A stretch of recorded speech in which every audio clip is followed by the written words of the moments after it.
Welcome to the hottest movie review on the internet today, the A-List Review. I'm your host, the Game Changer, Wes Troop. And with the release of Lilo and Stitch, the remake, on the horizon, I thought it would be a great time to hop into the mint-flavored time machine and travel back to the year 2002 to check out the original film. My review of the 2002 sci-fi animated adventure, Lilo and Stitch, coming up now.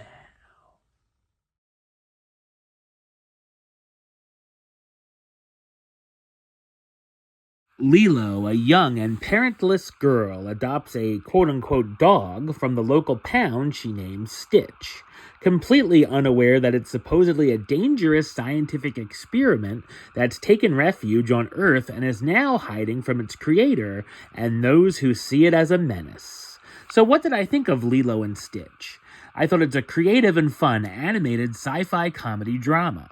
It's written and directed by the duo of Chris Sanders and Dean DeBlas in their feature film directorial debuts. Sanders would go on to direct How to Train Your Dragon along with DeBlas, as well as The Croods, The Call of the Wild, and The Wild Robot. While DeBlas directed How to Train Your Dragon 2, How to Train Your Dragon The Hidden World, and the live-action How to Train Your Dragon.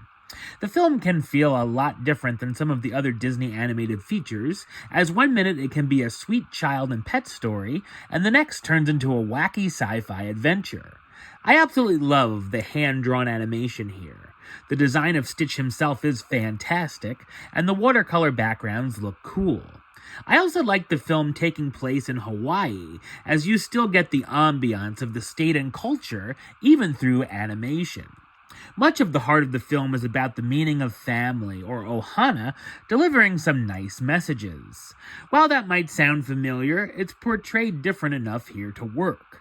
The story between the sisters, Lilo and her older sister Nani, is sweet, and we feel for them as they're orphaned after their parents' deaths. Nani is trying to raise Lilo while attempting to keep a job while Lilo is lonely and has trouble making friends. Nani is also trying to please the social worker named Cobra Bubbles, which is not going well to say the least, and he's worried about what's best for Lilo.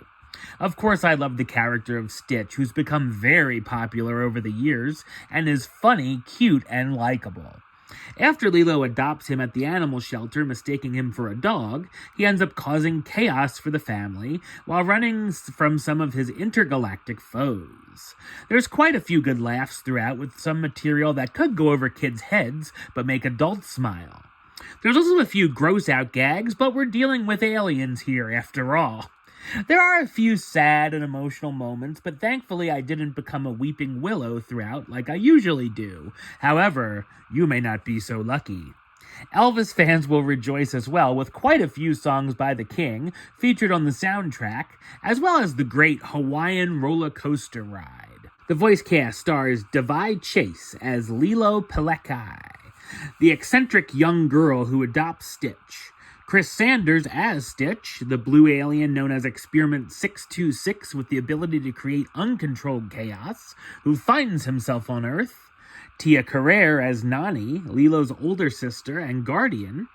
Jason Scott Lee as David, Nani's friend who has a crush on her. David Ogden Stiers as Dr. Jumba Jukiba, the mad scientist who created Stitch.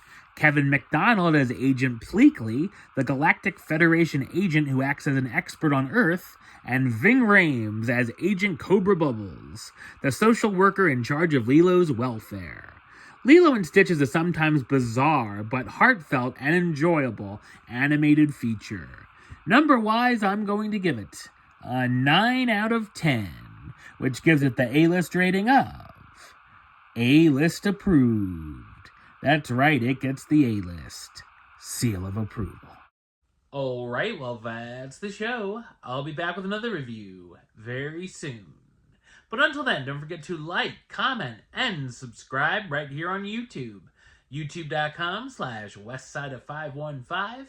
Like the show on Facebook, Facebook.com/WestTroopAlist. And of course, you can follow me on the Instagram and Letterboxd at West A-List. Until next time, Troop out.